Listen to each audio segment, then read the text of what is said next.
Welcome back to the Sometimes Daily Show. I'm Michael Palmer, he's Philip Edwards, and today we're going to be talking about the absolutely, positively earth-shattering announcement coming from CD Projekt Red.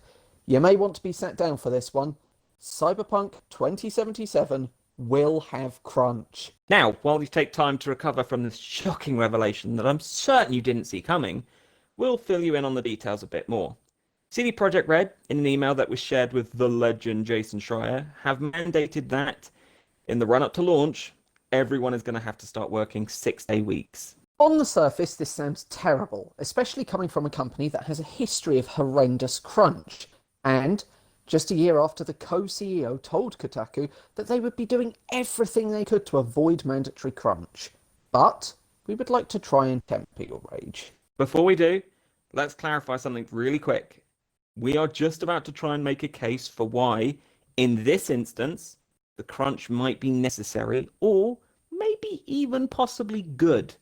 This does not mean that we support crunch in the broad terms. In almost every other instance, it is abhorrent and should be abolished. Also, no, we don't think it's good just because it's cyberpunk.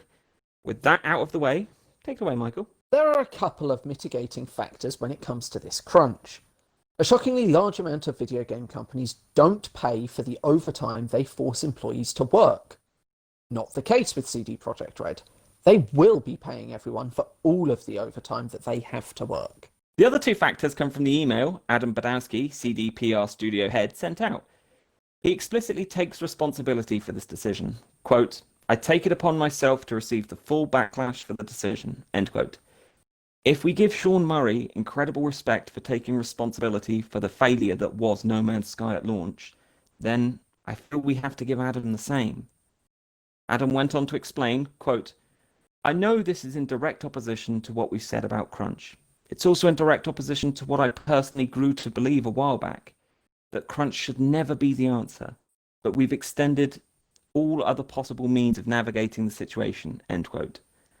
I think that clearly says they're out of options and time. This is it. They've tried everything they could to buy the dev team's time, but now they're down to the wire and it has to launch. Before anyone brings up, why not delay the game? From the way they've spoken about the launch date previously, I don't think it's possible. According to their financial reports, they don't have any huge marketing expenditure planned for the launch window.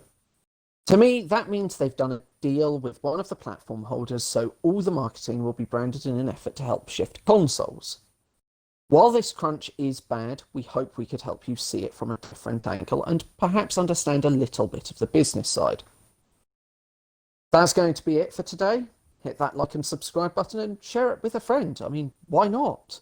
What's the worst that could happen?